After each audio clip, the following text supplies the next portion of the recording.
Ladies and gentlemen, it's that time once again for us to have our strategy meeting. This is where we bring all our trading team together and we're going to talk about some of the themes that we're seeing in the markets. And this is going to be a very interesting conversation, partly because one of the things that I'm seeing throughout our trading desk is not a ton of activity. And I'm going to start this first question with Brett Manning, chart trader. But I really would love it if everyone would participate with this answer because I know our listeners pay a lot of money to get some trades out there. And I'm curious, is it a function of seasonality? Is it a function of the calm before the storm, lack of volatility because it's dried up? We're now seeing the VIX trade, closer to that 20 handle. So, Brett, I want to ask you, as far as your own activity level, what are you seeing and what are you not seeing and what's the rationale behind it? I've been laying low a little bit in equities trades, still doing, a number every week over the last several weeks, but that was mostly a function of getting through the first few weeks of earnings season and getting past it. Now we're there, and I think now it's just, taking what the market gives you. I think generally speaking, it's not the number of trades that counts, it's the quality of trades. And we've had some effective trades in equity index futures and particularly also in gold and the other commodities. And really, I think it's just, it's a period where we're looking at a possible transition, and I'm just being picky. All right. Is that the same statement from everyone else out there? Perhaps Scott? Yeah, this is Scott Blue Chip. Yeah, so I agree wholeheartedly with that. And again, seasonality, I've always follow and track this sort of thing in the markets because the market does have a tendency to repeat itself throughout the years. And August tends to be a month that usually is somewhat corrective by nature, or at least very choppy, especially when that earnings season starts to wind down here. And I've always coined the last 2 weeks of August going into the Labor Day weekend, early September, as the dog days of the summer doldrums. And in the past, that's usually a time when a lot of traders and a lot of people involved in the market, they're finishing up their summer vacations with their family. They realize that all right, everything life's gonna go get crazy again come September in the fall. So they wind up, just stepping away, enjoying the nice weather or what have you.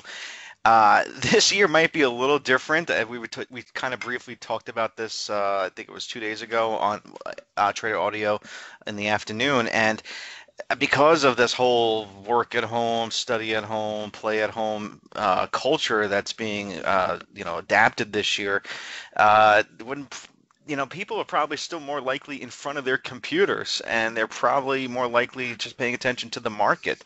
So that's like one. I don't think we're necessarily going to see the corrective choppiness that's going on here, and especially with unemployment rates really high, we've seen a huge influx of traders or people who are unemployed actually opening up Robinhood accounts and getting involved in the markets and whatnot, and that's also feeding into all of the action that we see going on here. So right now, being a trend follower, I really don't see why you would kind of deter from anything that's kind of currently in place. Now, the market does seem a little extended. If you look at the action in the Dow and the small caps over the last week or two, we did have like a 7 to 8 day run up. So the market's kind of in this little bit of a pause, reset sort of phase here, which is really has this underlying sector rotation that's kind of developing overall. And I've highlighted that a few times on the site. Technology tends to pull back in, and then you see these cares related stocks of the COVID reopening plays. It's your cruises, your airlines, casinos, restaurants, storefronts. They tend to attract money flow, and then after they spike those up a little too far too fast, the money comes pouring out of them, profit taking there, and it goes back into the technology space is where we're seeing it.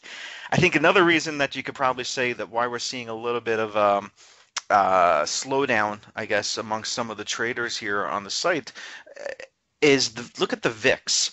All right, the VIX, I think as of this week, is trading as low as 20 to 21. This is the lowest level that we have seen in the VIX since the February 24th gap. where the market, that was February 24th is when the markets gapped lower and they never went back. And they went right into that March COVID crash. And now we're back at that level. And I think that was what, 1, 2, 3, 5.5, 5 months ago. I think we all got so accustomed to high volatility for such a long time. There were so many opportunities. We were so active that now complacency is kind of falling into place here with the strong trends, with the market recovering, and we're just making the necessary adjustments. We're not seeing as many, opportunities per se when the market was volatile a couple months ago or even just a couple weeks ago. And now that the volatility has, gotten back to some more of a depressed level, we're not going to see as many trades. The opportunities are taking a little bit longer to set up, and you just have to be a little bit more patient to kind of get involved. So that would be my overall take on that. Same go for you, Craig, Damon? Either one of you guys? Uh, Uh, this is Scalp. Yeah, I have nothing to add to that. I think these guys spoke eloquently about just kind of the market conditions. I think for my portfolio, just looking at it, I mean, it's like making new highs every day, like just terms of the swing positions we have on. Just not as many new opportunities to put in place. We have positions that are, kicking out really compelling yield up to, I think, our highest maybe like 48% or 46%. So I mean, it's at the point where we're kind of harvesting some of that stuff, and those dividends and distributions that'll be coming in every month. I mean, that's kind of like trading, right? We've already done the work, we planted the seeds, and now we get to participate in the harvest going forward. And then in terms of shorter term opportunity, this isn't over. I mean, this is far from over. I mean, economies are shambles right now, and so I think it's important to preserve capital and just be ready to participate when things shake out again. And I'm pretty confident that yeah, the world is not just going to kind of go back to the way it was. And there's just too many opportunities to create volatility in the market, whether it be people forcing the issue by, planning headlines or really starting to focus on certain very specific things like whether it be balance sheets or just debts of spiraling debts of individual countries or whatever it is.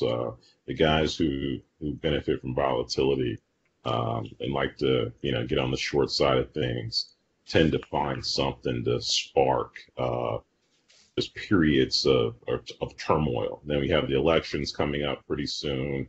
The focus on what will Democrats do in terms of new policies and how that'll impact the market. There's just plenty ahead of us, and I think it's just really important to be patient, practice discipline, and just be ready. Don't do something stupid now that'll prevent you from participating in the compelling opportunities that lie ahead. Yeah, this is Trend Tracker. I would agree with all of that wholeheartedly. I always try to remain patient and not really force anything. I do have a lot of positions on, and most of them are doing well in this upward trending market. So, I found that if I'm, too desperate to look to make trades, then I make bad trades. So I do try and focus on quality setups. And yeah, like I missed a couple this morning that I kind of highlighted in my pre-market note. That would have worked well. SDGR following the offering, and 1M pulled back following the earnings, then made a nice move. But yeah, I'm just trying to, remain patient and not necessarily chase and put out high quality setups, and avoid putting out low quality setups. And that makes sense for a guy like you, Trend Tracker, because you are, I would dub you a little more of a value guy, and when we're sitting here very close to all-time highs, it's really hard to find good value, and you've been riding a lot of these for really a long time. So keeping some dry powder is probably very prudent for your strategy. So I kind of got a chuckle out of that. Trend tracker or the value guy. Huh? Well, What do you think about that trend? Do you value? uh, if I too much of a focus, I've been repeating this a lot over in recent months. Too much of a focus on valuation really prevented me from some big gains in some of these software stocks.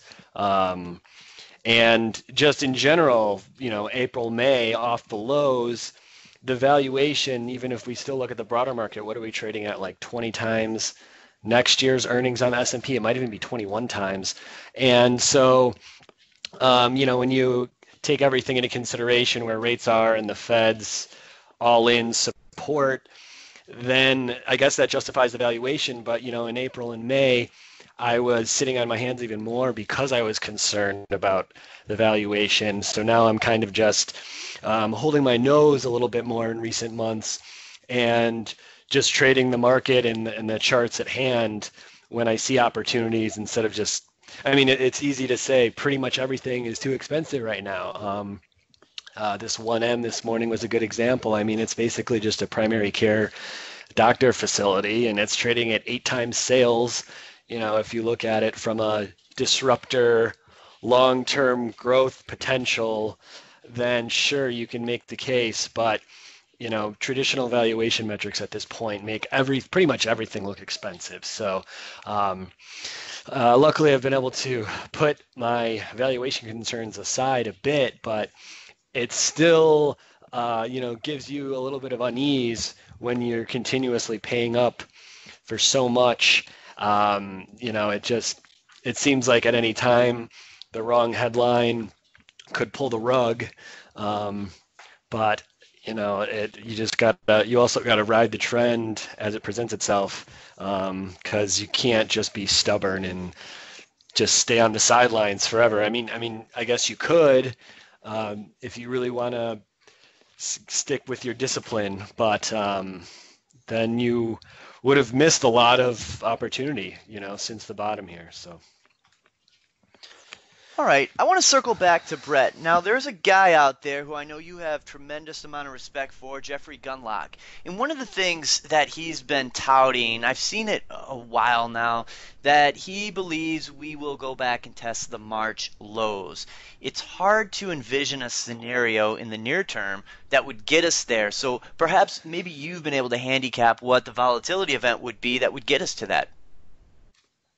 So I don't think that it's necessarily a volatility event in that case. I think that you'd be looking at a situation where we were fundamentally handicapped in terms of the machinery that we have to use to drive what's happening here. A good example, if you look back to early last week, the trial balloon that we got on average inflation targeting is a great means of kind of making sure that that doesn't happen. And unless that side of it gets handicapped, it's tough to see it happening. What that basically says is we can start to see inflationary problems right now, but the Fed has a built-in policy structure, a philosophical underpinning that allows it to continue to be just as stimulative, even if we start to see inflation at 2.5% or 3%. And that would have been a big problem for this market if we didn't have the ability to say, we're just going to keep, pounding as much money into this system despite signs of rising short-term inflation. And I think that shift is another version of what's been really thematic here since March, which is just letting that genie out of the bottle. And that means fiscally, that means on the monetary side, just the amount of stimulus that we're willing to put in play here. And one of the ways that I put it is this is the sort of good part, the party of what might later over the long term look back and be called irresponsible inflation. But the irresponsible inflation, historically, there's a good period there. There's a period that feels great to everybody. Because you don't see the downside. You just see all the upside of having all this extra money. And it takes a while for that to start to bake in as a really problematic situation. So if we've put in place the tools through expanding the ability to pound money into the system on the fiscal side, and now we've put in place a tool where the Fed can sit there and just keep doing QE at 3% inflation, and how that is happening. Average inflation targeting, for people who haven't seen this, is the idea that the current inflation rate isn't really what is important. You have to look at the long-term average of inflation. So if you've had a period where you have deflationary pressure or extremely low inflation for a period of time, it means that you have to overshoot with high inflation for a while before you get the long-term average inflation level up to the point where it's hitting the Fed's target. So you can have this period of higher than normal inflation and have the Fed still doing just as much stimulus. And really, I think that trial balloon was well timed, and I think that they could kind of see some hints coming in. We just got a PPI number and a CPI number that start to confirm this. If we have employment starting to ramp back up, but we're still worried about that second wave coming in, we still need to have all these tools. We still need to have all these weapons aimed and firing, even through that process. And then we'll worry about the consequences of it later. And the market is running on the idea that we've put in place this situation where we get to shoot first with as many tools as we want to, and then worry about the consequences much later. So I think that it's really difficult in that kind of environment to see huge risk asset deflation. One of the concerns, though, that I have with that whole feel good with the inflation is that we're in a different set of circumstances now where it does feel good when your 401k is looking good and house prices are moving up. However, I find it almost hard to believe that we will have wage growth.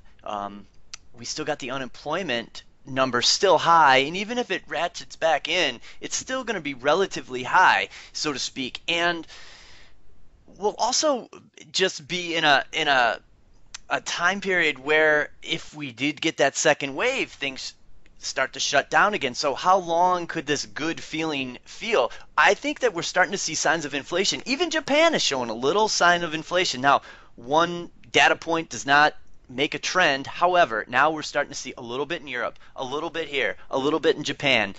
Those things may start to crank up in the not too distant future, and this good time may be a very, very short-lived time. Where's the inflation that we're seeing? Like what segments of the economies? Well, if you just look at the data that we saw, was it CPI yesterday that came in better than expected? I saw PPI in Japan was better than expected. There were some data points in Europe that was starting to uptick as well. Okay. Yeah, I mean, I don't follow that. I'm interested in kind of the subject, and I don't follow it that closely. And I was just kind of curious, like what's going up in price? So let me explain that. So what we're seeing right now is a combination of two things.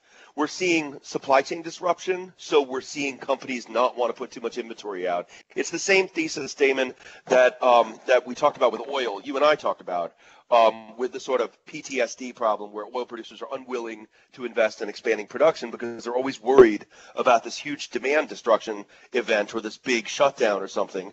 So keeping them from putting enough supply out there, if we don't get that kind of big demand disruption, you just have so much money chasing so little, and that's happening across everything right now. So you're starting to see really generalized upward movement in prices. But this is exactly what I was just talking about a moment ago. The Fed saw this coming, and they put in place a new structure that says that's okay. We don't have to react to signs of rising inflation until it's been there for a long time. So it might be next year sometime before they end up having to tighten interest rates, with inflation having to stay up at these levels and keep building for that entire time because they're averaging over a long period of time that includes a past that we're coming out of where prices were really depressed. So ultimately, this is like price targeting. And Gavin and I talked about this the other day. It's not what the moment-to-moment inflation level is. It's that if we didn't have any deflationary pressure over the last several years, where would the prices of things be now? If inflation was moving at the 2% target level for this whole time, where would the prices of things be in nominal terms? So you have to have an exaggerated period of higher inflation to play catch up. And really, I think that's just a device that allows them to not react to these supply chain pressures. It may not be a long-term policy change, but it just allows them to put in place a simple, easy to understand way where they don't have to overreact and take away policy stimulus just because we're starting to see maybe some short-term dynamics that will go away. So when we looked at the oil situation, the idea is we're going to see a supply shortage in oil and an eventual spike higher in the price of oil because these producers aren't going to want to put the fixed cost investment in to expand production capacity until they're sure they're not at risk of another shutdown like we saw in March and April and May that plunged oil to negative $40 a barrel. They don't want to go through that again, so they're being conservative. But there's a natural endpoint to that phenomenon, which is when we get past something like, normalization around a vaccine and a complete change in terms of how we relate to this environment. At that point, they'll all start to ramp production back up because they'll be sure that we're not going to go into another shutdown related to the virus. So there's an endpoint to this whole process. So the Fed, I think, wants to put in place some mechanism where they don't have to react ahead of that endpoint and take away stimulus just because we're starting to see some effects of having so much money chasing really what is just a lack of inventory build in a lot of different places in the economy. Does that make sense?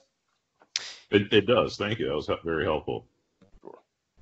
Now, another question that I have that probably you or Gavin could answer, as far as how much the Fed has left. Let's say we have another wave in the fall. We get kind of more of that shutdown type mentality going on. Companies gotta, we have to kind of live like we did in the springtime, right? Market falls. How many more levers does the Fed have? I know Gavin and I had a conversation about this, that just how much do they have? And I don't really know the answer to that. And I know you two could probably be well equipped to answer that. Yeah, Jim, I could jump in here. I think there's two separate questions for that. How much does the Fed have to keep the financial liquidity flowing, and how much does the Fed have to entice the markets higher? And I think they're two separate questions here. We've seen that the Fed still has plenty of dry powder left on the sidelines in terms of what it could use to support financial liquidity. Just earlier in the week, we saw the Fed lower their borrowing rates for a lot of the municipalities simply because they weren't seeing any demand.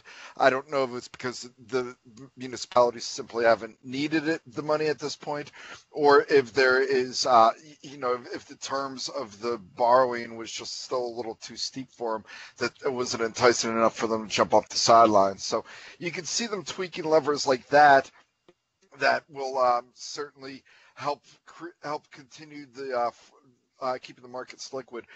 The question, I guess, that we're looking for on an equity basis is what can the Fed do that's really going to get the markets excited?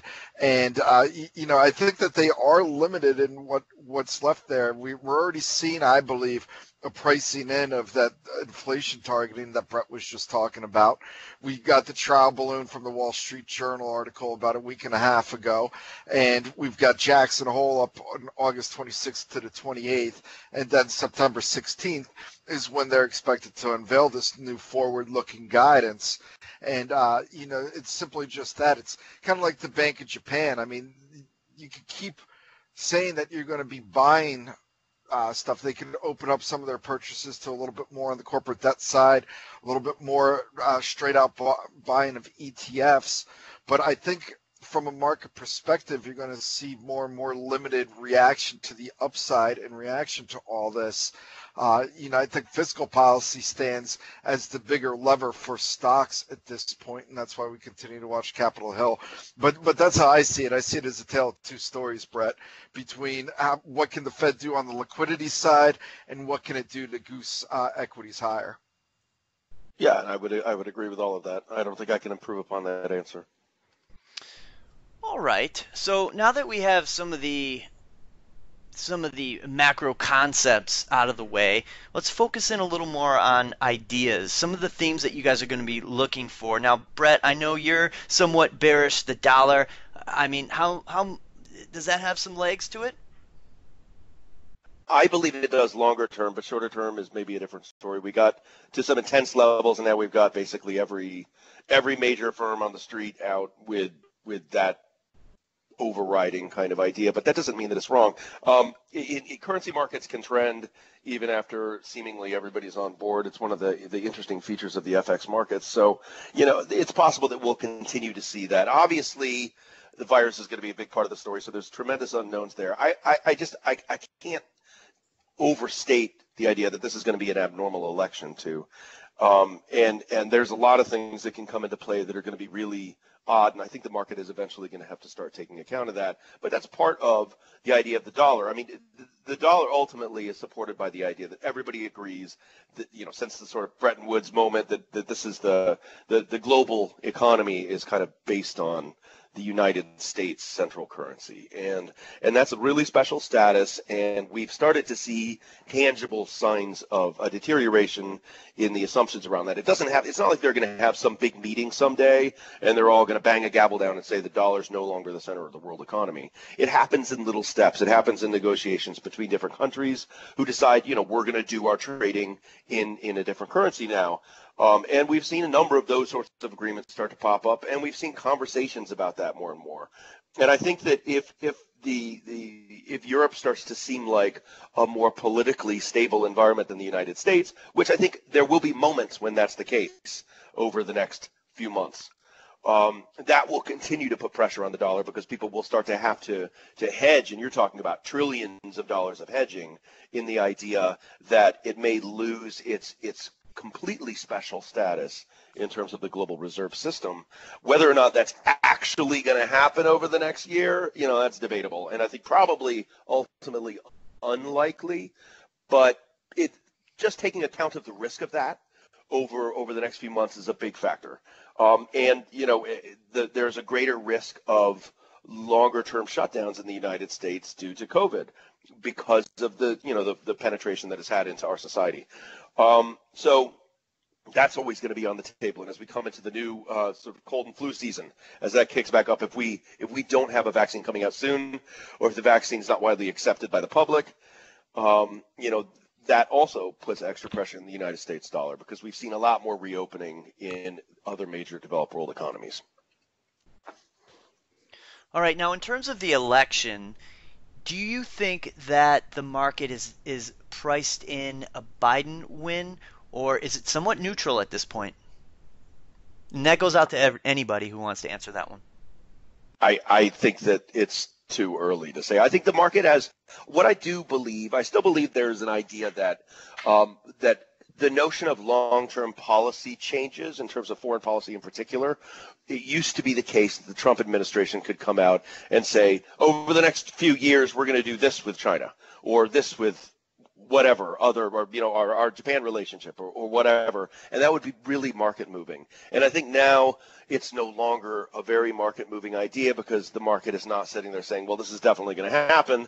It may put more value in what might come out of the Biden campaign on what they would do in their relationship with Japan. So in that sense, there's a change in which the market is reacting to things politically. But I think the idea that we understand how this election is going to go, and that has more to that's a question that has more to do with the fundamental process of the election itself, which I think if we have a second wave, if we don't have a vaccine before this, if we are doing the majority through mail-in voting, the degree to which that's been discredited on some level, how much delay is there when we count those votes, how much is one side going to proclaim victory and then have to deal with the fact that the other side says it's not a viable victory, and who knows how that process is going to go. It's suddenly much more up in the air than I think that we've maybe ever seen in this country. So I think those factors make it impossible for the market to know what future administration to price into play. I would say to a certain degree, you're starting to see some movements in equities. I think the best example would be the move in solar over the last couple of weeks that I do feel is pricing in the potential for a Biden win. The overall markets, I don't think that they really know how to price in a blue wave match. Obviously, we'd get a rise up in the corporate taxes back to the 28% level. But then there's also the thought process that perhaps there would be a little bit more stability in some of the overseas relationships in this kind of scenario. So, I think, and the market's also a little wary too of reading too much into the polls following the 2016 debacle, where it didn't look like Trump had a chance to win. Everybody basically priced in Hillary, and you saw that overnight volatility. So I think people are a little bit more cautious at this point. So I do think that you're seeing some bets being laid in different areas in the equity markets. But I think overall the market's been a little weary of trying to price in too much of either a blue sweep or a Biden win or a Trump win at this point. And that I think that's what we need to be watching the next 2-3 months as we start getting closer, where these bets are starting to get made and understand it. I mean, that's where I've been putting in a lot of my research, basically putting together a Biden basket and a Trump basket and trying to track those names for flow into them and trading opportunities. Yeah, this is Blue Chip. I just want to chime in on that too. So I like to look at the market, from the big money perspective and from the risk management perspective. And if you go back in history and look at the returns of whether there was a Republican or Democrat in office and whether the House was divided or not during their terms, the market still managed to pretty much return approximately like 11 to 12% over each presidential term, regardless of the situation and the parties that were in control. And why is that? Well, I think there's two things. A, capitalism, it's just having the businesses go and operate and do what they do best and provide jobs and et cetera. But more importantly, I think if you really want to get nitty gritty about it, and just to touch on what Gavin kind of said there, I think it's more about, what sectors and what industries are going to be impacted under whichever regime is in control. And, some are going to favor, say, automakers, some are going to favor alternative energy, some are going to favor healthcare. So it's really kind of, the policies and the administrations themselves that you have to be more concerned about when those leaders are in charge and what they're going to push forward. As for the real market itself, it's going to adjust. As a risk manager and as a portfolio manager, your biggest fear is uncertainty. It's not knowing that really kind of makes you not be able to put money anywhere, not be able to put money to work. And once, regardless of who's in charge, you can now just look at their policies, look at what's going on, and you can start assessing risk and figure out where the risk lies to either be in this particular area or not in this particular area. And I think you move forward with that. So, Gavin, I'm curious, have you posted your Trump basket and your Biden basket yet? No, like I said, I'm still just in the process of getting them together.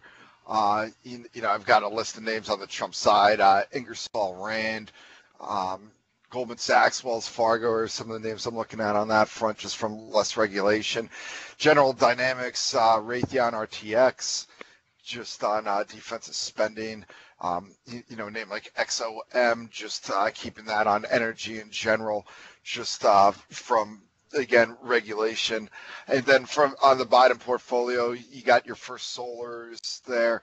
I think the MJ names, the marijuana names, are certainly on the radar, especially if we get a Democratic sweep. I think we're going to see a big win on the election cycle from the marijuana names in terms of the individual votings per states too. So they're out there. And then I think he's going to make a big push for infrastructure. So the Vulcan Materials, VMCs, and GVA is another one, Granite Construction, that I've got on the list. So just kind of putting them together and tracking them as they go. Obviously, we were already having a big run up in the solar names, but I think we could get a continued extension there if we start seeing Biden really pulling ahead on the idea of a little bit more alternative energy being put into play. So that's kind of some of the things that I am looking at that front. All right. So as far as where you guys are looking for those opportunities, Brett, you noted that there could be some short-term volatility perhaps in gold. Now, if we did have kind of a bearish dollar wave that you may be seeing as far as sentiment goes, does that suggest you might be looking for a pullback in gold in order to reload? What are your thoughts there? So I said that a few days ago. Then we got a big pullback, and then I reloaded. So Okay. I have that. I bought the December futures just under 1890, and I'm sitting with that position on right now. In addition to still having the GLD position on, I've got to stop down there where I got it. If it goes back down through that level, I would imagine we'd have the possibility of going and seeing the 50-day on the continuous contract, which is down about 1835. Then it's possible we take out that 1800 level and we really just kind of have the initial process of a wide swinging lateral range. But right now, initially, I was looking for a sharp shakeout to the downside. We had a lot of new momentum money come into that market, and we got the character of a pullback that could be enough before we go revisit the highs. Just in terms of we had a grinding, 2 to 3 day move down that eventually, when it got under 1900, it took a really dramatically sharp spill in terms of just a few minutes of high volume puking, which is really what I wanted to see, and it was after that I added to my position, and so that's already established. In a trending market, you're going to have these types of shakeouts, and you'd expect them to be recouped. So I think we're already there on that market. The other market that I'm looking at closely to find a new avenue into a long side position that I like, we talked about this earlier, is oil on the long side, because I still believe we're going to see something that is treated by the market as a genuine supply shortage. And I think we're building our way toward that. We haven't really seen the bears give up. We've seen a number of different breakouts in oil, every one of them slightly higher high. The bears come in, it's defended, we beat back into the kind of grinding range, but we tend to make a slightly higher low on a pivot basis and then start to work our way back up for another try. And eventually one of these things is going to get through the gate and run. And so I'd like to be involved in that market with a good kind of risk adjusted entry and a good ratio on that, and run with it. Otherwise, I'm firmly in two-way action on equities, and I can get on board rising volatility, and I frankly, that's tends to be when I'm more active and more productive with the equities market. All right, Gavin. How about you? You've been involved in gold. Are any thoughts there, or any other ideas that you're looking at?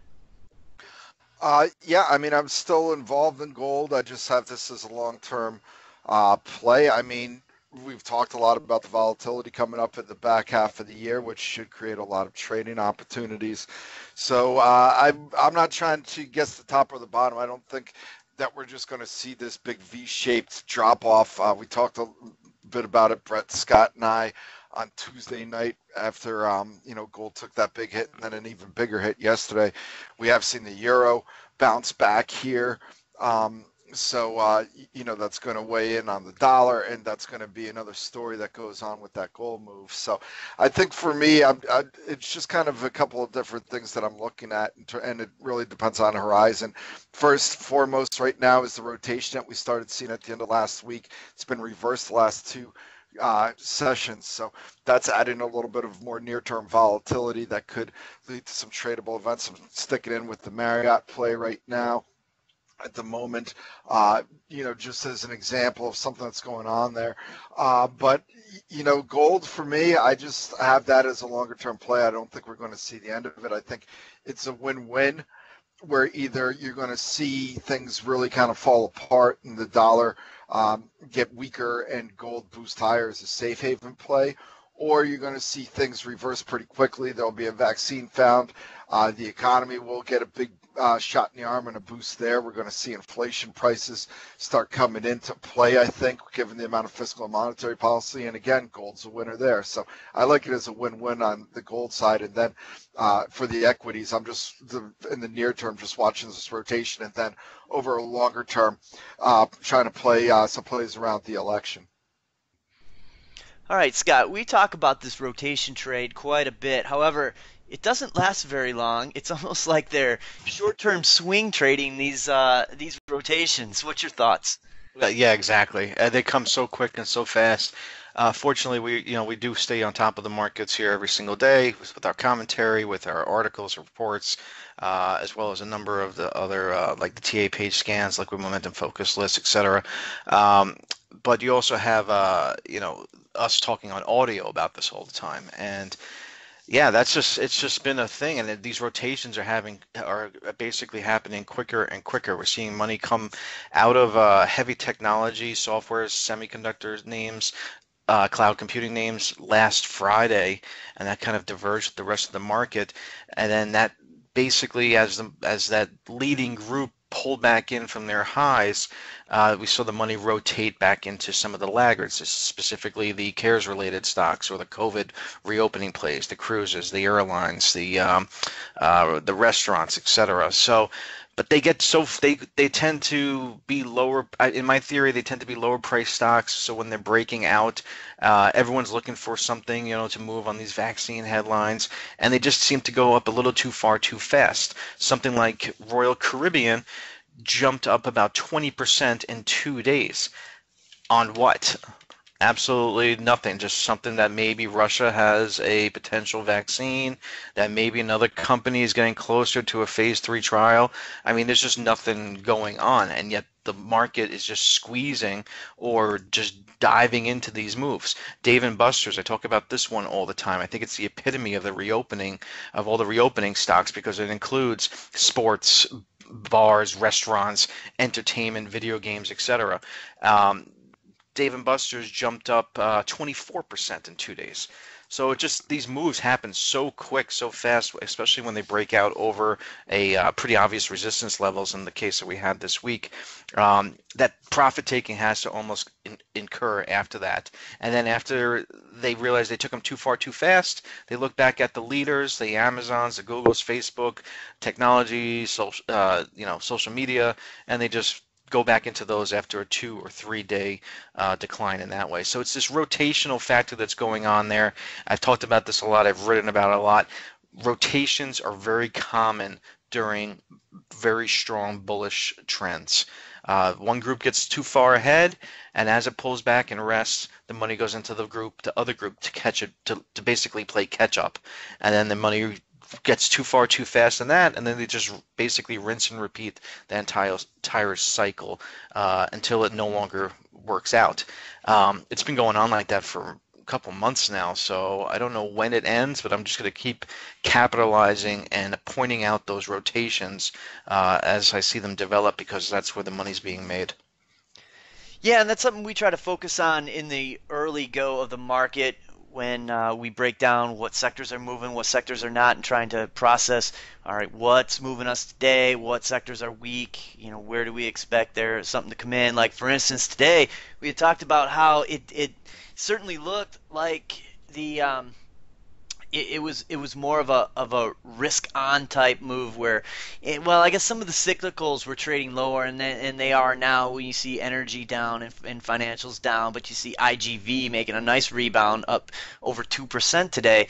So those are the things that we try to highlight in the pre-market, so at least you can get a jump on what might be happening, and who knows, potentially ride that wave. And I know you're all over at Blue Chip. So are there any other sectors that you find maybe somewhat compelling that may be lagging that could potentially get a boost from some of that rotation? Yeah, that's a great question. So I think I'm going to kind of agree with Brett, a chart trader. I think you should keep an eye on some energy stocks, especially going into the latter half of the year. It's not uncommon to see energy when it does really poor in the first half of the year, tends to do a little bit better during the second half. I don't know whether it's because of the colder weather coming around or for whatever reason, but it just seems to stabilize a little bit and capture some bids. And when I start looking at the relative strength and the rotations going on in the market here, energy is completely out of favor. It's been out of favor for almost 2 years now. It's completely under-owned by a lot of major portfolios. And with the rest of the market, and like Trend Tracker, Craig has just said recently, valuations really, they're just they're skyrocketing already. You can't even really rely on overvaluations anymore. But the markets are going to continue to grind higher. At some point, they're going to start going into these other areas that basically have not been moving. And I think we kind of saw a little bit of that happening with those SPAC plays about a month or two ago. Those special acquisition companies, the shell companies, blank check companies, whatever you want to call them. The market was desperately looking for other areas to put money to work that haven't run up already. And I think that scenario is kind of played out to various degrees, as it usually does when you get this hype around a specific niche sort of industry for a while there. But I think energy is a group that I think I would keep on the radars, because amongst all the leading groups that I track, the transports are doing great, with truckers and railroads just kind of leading the way higher there. Industrials have been emerging lately. I would keep a pretty good watch on them. The XLI broke out above 2-month resistance levels here, so you have a lot of machinery stocks like Caterpillar, Deere leading the way higher there. Aerospace and defense, that's been perking up here a little bit in August as well. It's been somewhat sleepy over the last 2 months, but I think names like Boeing and Lockheed Martin, Northrop Grumman, they've all been climbing the right side of the charts here the last few weeks. I think you could basically keep a close look on them as well. So if I had to just nail it down to two groups, to summarize, I would say energy. For me, I like trading the OIH. It's very volatile. It gives me that point movement that I'm always looking for, as opposed to something like the XLE. So oil services look pretty good here, and industrials. So energy and industrials I'd be keeping an eye on. All right. And this one is for Trend Tracker.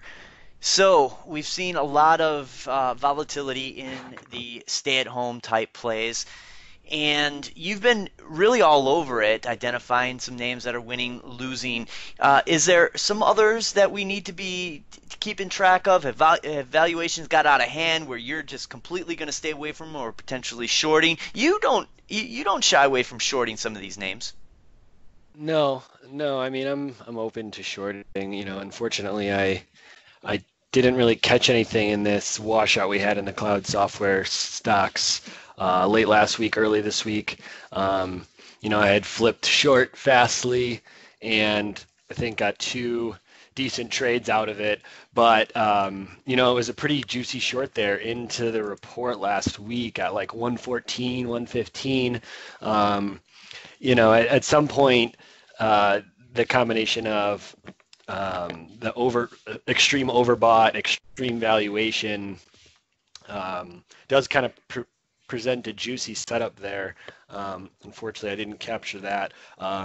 But last week we did see a number of really strong reports that resulted in big sell-offs because these stocks were priced to perfection. Something like Datadog, the headline numbers and the report was largely very strong, but 30, 40 times sales does not create a good setup. So next week we're going to get more into the retail and then cloud software earnings season. So there will be plenty of potential setups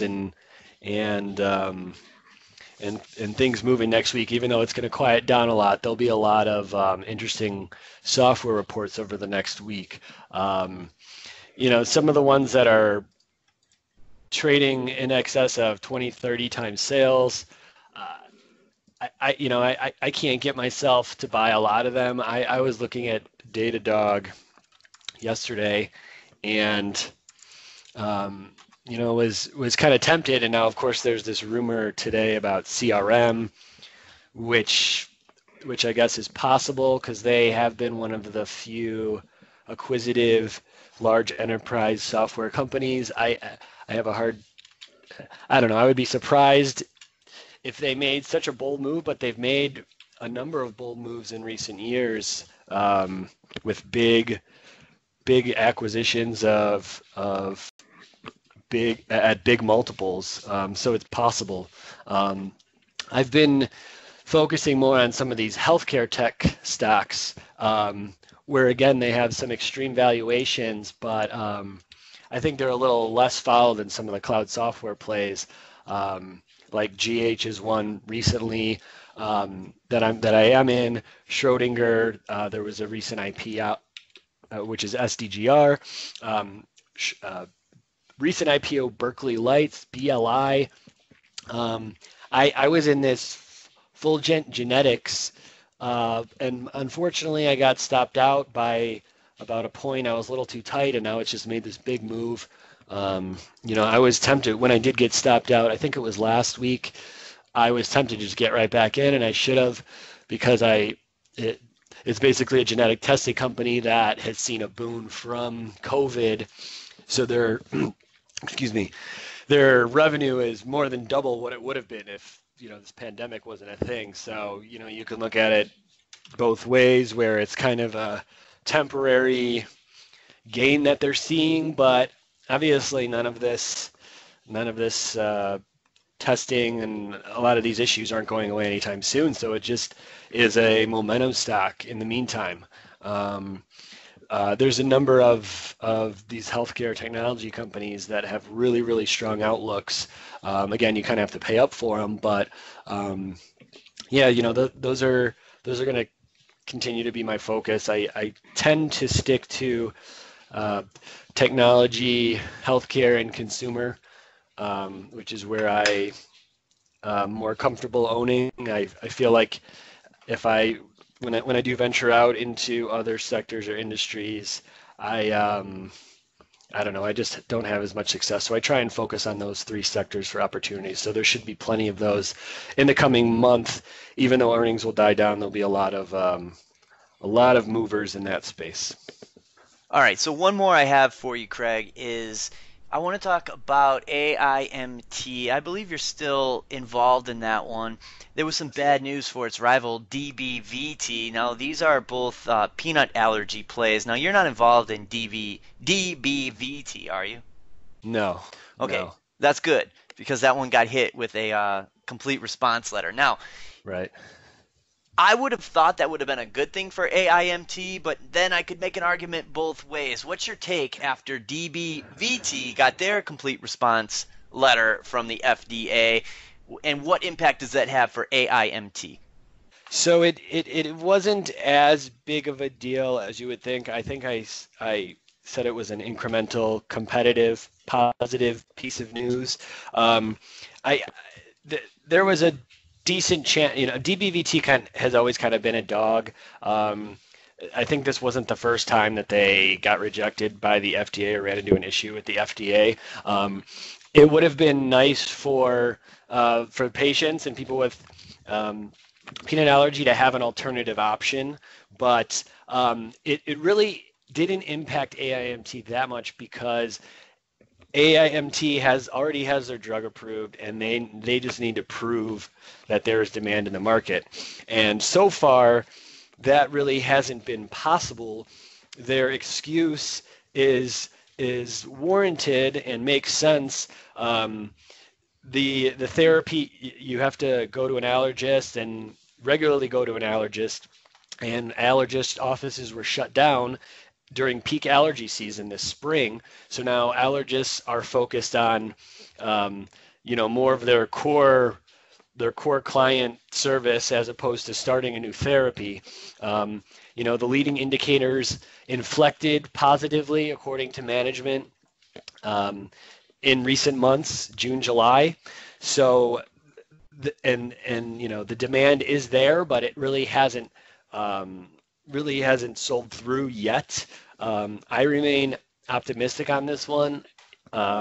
It may require some more patience, but I do think this is a good buy here. Again, this is the first FDA-approved therapy for peanut allergy. Starting a therapy that requires biweekly visits to the doctor's office isn't a priority right now for the doctor, and I think it will be more so for patients once some of this hysteria kind of calms down a little bit. And if they can prove the market and start selling through this therapy, this stock will, it should be a nice winner from here. I still own it from higher up, a little, I think above 20. I took a partial profit, upon approval above 30, and I should have probably taken more off, but I still think this one can and will work if you just have some patience. I wonder if this will correspond to school reopenings. It would seem that would make a lot of sense because the ones who are going to get this therapy would be kids, and I get letters all the time. Considering I got kids, and stay away from bringing such and such to the picnic or lunch or whatever. Kids got to sit at separate tables if they have any type of food allergies. My daughter has celiac, so it's a gluten allergy. So I hope one of these companies come up with some type of gluten allergy remedy out in the near future. But it would seem to correspond with school openings, and I wonder if you maybe could catch a wave that way. For what it's worth, my kids aren't going back to school. They're mandated to stay home until November, I believe. So I don't know. Maybe that is an opportunity there if you can wait it out and then kind of ride it up. I do think that the more kids that are at home actually does present more opportunity for them to start the therapy because, one of the sort of headwinds is that you basically, it's an oral dose of peanut flour, and you build your immunity up over time. And I think it's within it's for a couple hours or maybe even 3 or 4 hours after you take it, you're supposed to kind of take it easy. You're not supposed to be doing anything super active, playing any sports. So I think with a bunch of kids at home, it could maybe actually make the launch or starting the therapy easier if, assuming kids have, if the parents have the ability to kind of take them regularly to the allergist for the updose, for the initial, for each initial updose. But yeah, we'll see. I mean, management has keeps saying that the demand is there, and I don't see how the demand couldn't be there given the prevalence of peanut allergy and the strength of this therapy if taken. So I think the patience will pay off here at some point. Well, maybe you ought to get a side gig marketing that, man. You should you should start shouting, pounding the table about how, hey, you better get the kids in there now. Before school actually starts. But I will say that as a parent, I'm not taking my kids to the doctor unless they absolutely need it. Right. So right. That's probably what the hesitation is. It could remain a headwind, and they did say that they were going to start marketing, advertising to get more awareness out there. So we'll see what happens. All right. So last but not least, scalp trader Damon. I want to ask you, I know you've got some dry powder, so you must be doing some research. So what are you waiting on? What are some of the areas that you're going to be focusing on, hoping that you get maybe a dip or maybe whatever you can take advantage of? Yeah, so I think that next year there's going to be a big uptick in mortgage and foreclosures. And so looking to identify some of the names that should benefit from that. ASPS is one name that should benefit. It's a name we've owned, made some decent money on it, and sold it last week or earlier this week. I think it might have been earlier this week just because they had poor earnings and lost a customer. Have it on the radar. I mean, I think that as you see more bankruptcies next year, you'll see their business start to pick up and investors might give them another look. OCN, which were up, I think, a couple 100%. I think we closed some out last week or earlier this week for about 200%. It's still trading below book value. They benefit from increased bankruptcies and foreclosures, rather. They do foreclosure servicing for mortgage owners. So that's a name that if we get a decent pullback in, I'll probably look to start to rebuild that position. The other thing, kind of sitting around waiting for just some new themes to develop. Still have a lot of individual investors in the market with money looking to make trades, and it's really trying to get a sense of what they're looking at and types of things they're going after. So obviously, like the EV SPAC trade was hot a few weeks ago, and that's something we participated in with several different names.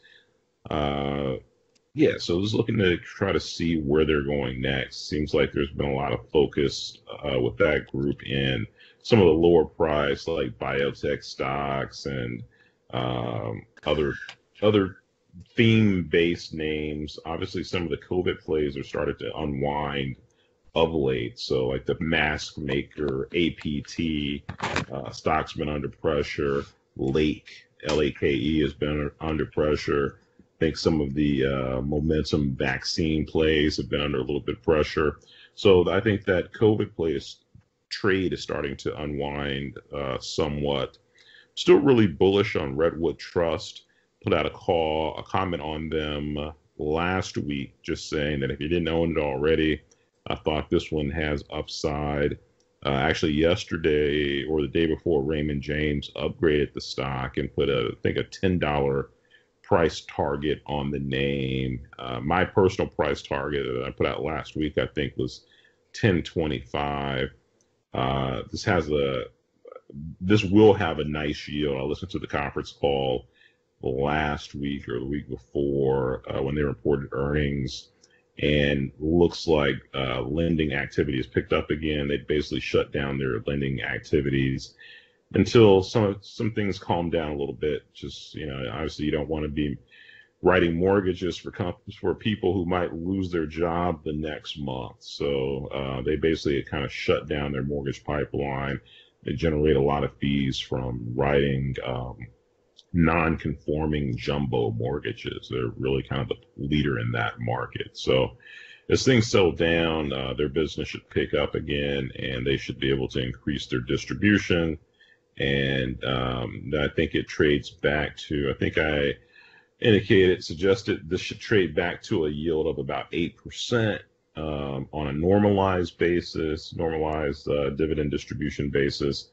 And that would put the stock price at around 10.25 or so, currently trading around 7.18. So that could have some decent upside.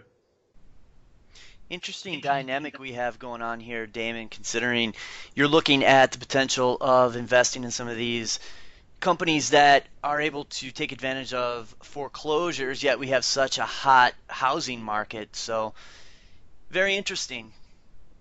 Yeah, I mean, so you think about what's going on right now, right? A lot of people being kept afloat by the unemployment benefits. And I mean, but the estimates are that just many businesses will never reopen. So that's going to impact people's ability to pay their mortgage. And yeah, I mean, right now there's, I think federally, nationally, we have a policy that possibly prevents foreclosures and evictions. So that just hasn't made it into the market yet. I guess people would be able to, there is a housing shortage, so I guess people would be able to possibly sell their homes and possibly avoid foreclosure. So yeah, we'll see. But it's definitely very different from the environment we were in a few months ago when there were essentially no foreclosures. And that's why some of these names like OCN and ASPS were going down, because there was just no business for them. I don't think that's going to be the case. I think that there will be foreclosures, a big uptick in foreclosures in 2021. Does that go for the commercial real estate as well? Because I think that if there's a lack of evictions going on, if it eventually catches up, then there's going to be a whole lot of evictions, and then the commercial real estate properties may not be able to pay, so potentially they get hurt by that. Is there commercial real estate risk out there as well? There is a ton of commercial real estate risk. So I listen to a lot of the mortgage REITs, conference calls of the mortgage REITs that actually make the loans to commercial developers and commercial real estate owners. And I mean, so you think about hotels, right? Like there's been no business. So a lot of these borrowers haven't made a payment on their loan in months because they're not generating any revenue. And a lot of the lenders are being proactive and basically saying, "Hey, we understand your condition. Don't pay us anything. We'll figure it out on the back end." So we'll see how that works. I mean, I think fortunately, a little thing, something slightly different from 2008 is the LTVs are much different. I mean, in 2008, sometimes you might see LTVs of 95% or 110% or 120, or basically people are taking cash out of the mortgage or the refinance. It seems to be pretty consistent. The LTVs are around 60% to 70% of value. And so that which means that the owners of these properties have substantial equity, and with a lot of these these mortgage REITs, they have a good understanding of who the owner of the property is and what their financial resources are to put into the property, and not wanting to say have it foreclosed on and $100 million property and possibly take a 40 million when they already have $40 million into it. Do they want to just stop paying and lose that $40 million of equity, or maybe put in a little bit more equity and kind of hope that things kind of play out over the next year or 2 years, that things turn around? So I think the mortgage REITs are in much better position. However, the commercial property folks are, it could be a struggle for them. Could be done, especially in the hotel and entertainment and restaurant areas. Hey, so I want to follow up what you just said, Damon, and I want to repeat something that I said back in late March or early April, and we had a discussion about, and I want to see if you have any updated thoughts on this. And the idea was, my theory is that a lot of what we're seeing right now will end up over the long term constituting a reshuffling of productive assets rather than necessarily a destruction of them. And what we're going to end up seeing is a lot of really large national brands and really big publicly traded large corporations end up owning way more of Main Street than we've had in the past. That a lot of this is going to be shallow pocket mom and pop companies that can't survive this, but end up in a situation where it's foreseeable that a year from now or 2 years from now, demand will be back exactly at where it was. There still is, say, a property with like a breakfast restaurant on it. That building is still there. It still has the kitchen equipment. There's still people in that area that are qualified to work there. There's still customers in that area that want to eat there, only it goes from being Nancy's Diner to being a Denny's. And that is like a broad shift that may be the most clear impact long term of what we're going through right now. And I think that you kind of disagreed with that a few months ago, and I'm wondering if you've changed your position on that. I mean, I can relate to that. I could see that occurring. I mean, I guess there's some moving parts to it that have to play out. So I don't have a strong opinion. I'm really thinking about just kind of the various pieces of the process that need to come into place. I mean, I think with a lot of commercial real estate, that was a hot investment, and so I think commercial real estate is overvalued. I think that Democrats are talking about removing one of the major tax benefits of I think it's called I'm not sure, I think maybe a 1031 or something like that, where basically you can kind of keep rolling over your profits in commercial and real estate in general without paying taxes, which kind of creates a valuation increase, a premium for properties that might not otherwise be there. So I think there you're gonna have a situation where you'll have vultures coming in looking to buy, say, real estate in particular, but the bid is going to be a lot lower than people expect, just given the two factors of just so much money pouring into this space, as well as in the past, and as well as some of the loss of possible tax benefits. One of the names that I forgot to mention that we bought recently, ENVA, which is a lender to small businesses. And I think that is going to be a really strong area in 2021. And it kind of fits into what you're saying, Brett. Companies, you will have business people who will come in and take up the slack, take over properties, turn around a restaurant that failed because the former owners simply didn't have the resources to keep going. And in order to facilitate that, you'll need business loans.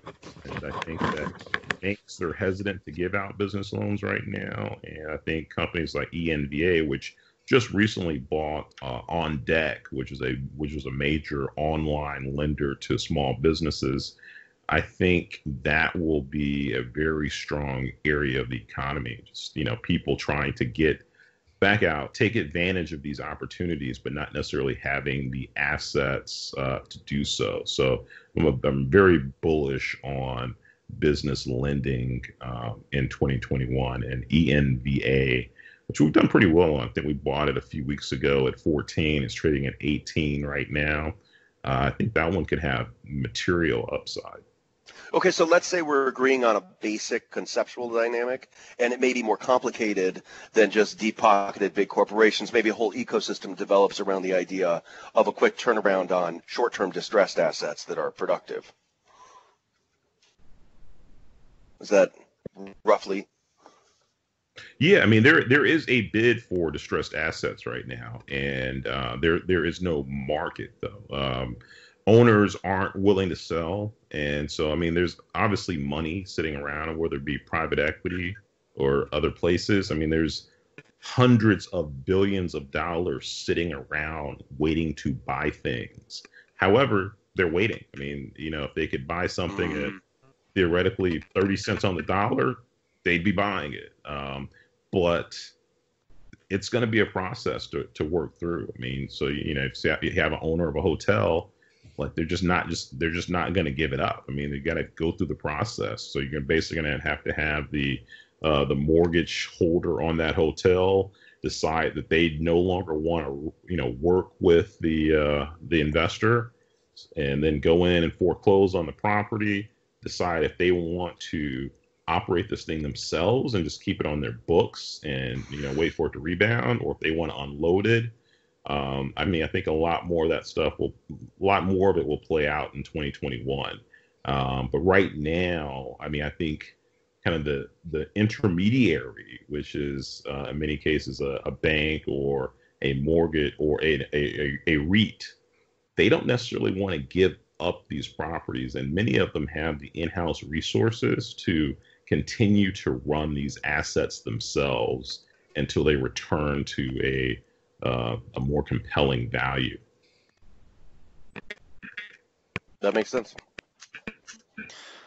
All right, gentlemen. So as a parting shot, here we are. We're sitting very close to all-time highs, and I want to know from each of you, if you will, where is the risk associated in this market? We're venturing on these all-time highs, like I just mentioned, and that puts us near 3,400. A month from now, when we have the strategy meeting, what are the risks that we may be talking about? I'll go first. We're talking over the next 3 to 4 weeks then? Yes.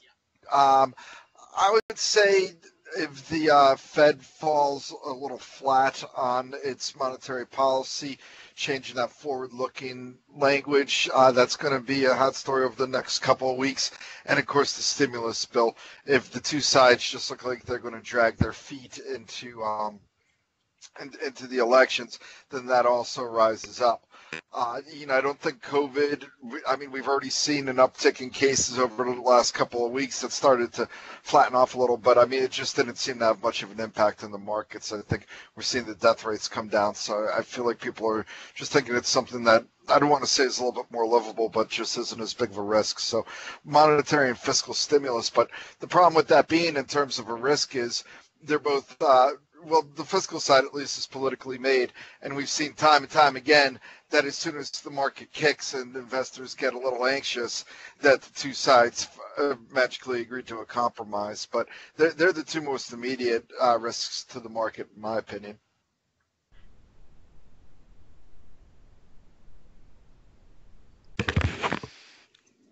Go ahead, Craig. I would say it has to be political in a lack of a fiscal agreement. Obviously, concerns around the election are only going to increase into November, but I would think eventually they will come to an agreement, and if not, I think it's just a matter of time until the market will throw a fit, because obviously a lot of the underlying economic issues may start to present themselves as a more serious risk. That it doesn't seem like the tensions with China are going to matter, but there is obviously a lot of headline risk around that as well. It continues to the tensions continue to increase, but it seems like that won't get to a point where it really upsets the market too much, but I guess you never know. This is Blue Chip, Scott. I think that's a really difficult question to answer. I'm not really one that tends to predict the market. I tend to just follow the trends and the momentum at hand, and then I adjust my risk accordingly. Right now, I look at the cumulative advanced decline lines. I'm always looking at the breadth and the sentiment to try to get the overall concept of the trend and the environment we're in. But the cumulative advanced decline lines on both the New York Stock Exchange and the NASDAQ are trading higher into all-time high ground, supporting the trends that are underneath this market over the course of the last few months, and it's continuing to do so. Add in the fact that a lot of sentiment is still really negative and fickle. You look at the AAII surveys, and there's a lot of bearishness that still hasn't gone away in this market. And I think that's kind of, from a contrarian perspective, it's something we're really not accustomed to seeing. We're not accustomed to seeing markets breaking out to new all-time highs. We have small caps recently breaking out as well. And we have a market where sentiment's very bearish, or at least concerned about the future of where it's going. That's not a euphoric sort of greedy sort of environment that most tops are related to. And from that perspective, I'm just going to continue to ride the trends, and until I see an aggressive, non-rotational distribution, and in that sense I mean like we're seeing almost every single equity group breaking down below weekly support levels, below 50-day moving averages. I'm going to basically ride this trend higher. I think if that is the case, if we do see equity selling off aggressively, kind of all together, you're probably going to have to look more at the intermarket relationships, and you're going to see money flowing into bonds and gold as more of a safe haven. So that's what I'm watching out for, but until that develops, I'm just riding the trends higher.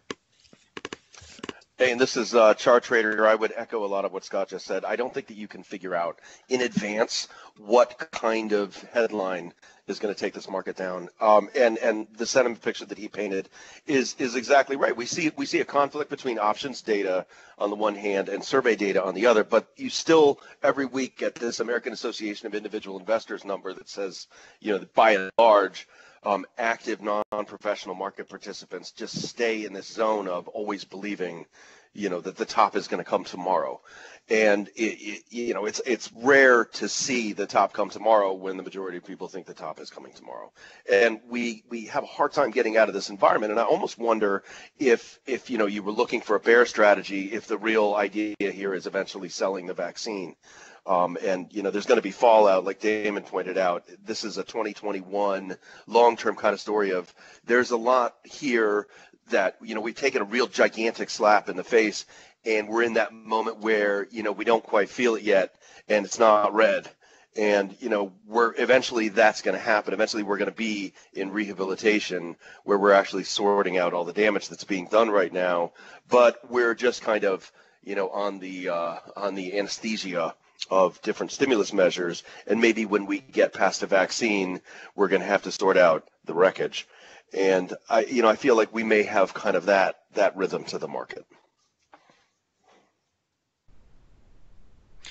All right, and I think that pretty much sums up everyone's take on that. Now, I'll tell you where I see some of the risk, and that's in complacency. And when you look at the put-call ratio, the way it's been very, very suppressed. It's been in that 0.6 and under for quite a few days. And the reason why I point that out is because this is what we saw coming into the mid to late February, where just day after day after day it was suggesting a lot of complacency. Back then, I asked the same type of question, and we didn't have the answer. Oh, COVID-19 is the big risk. So obviously there was a black swan event that took us lower, but what was happening prior to that was a whole lot of complacency. So I think that is where we need to keep our eye on as far as sentiment goes. And the good news is that you have Gavin and Brett that do the Sentiment and Flow show that break this down every single week. And they have a very good pulse on that, and hopefully we be able to stay out in front of that. Gentlemen, I want to thank everyone for taking some time. We ran a little bit long, but you know what? You guys had a lot to say, and I'm grateful for it. I'm sure the listeners are grateful for it, and as I think I speak for everyone, thank you guys for joining us today. No problem, Jim. Everybody have a good one. Yep, You too. Thanks. Thanks, guys.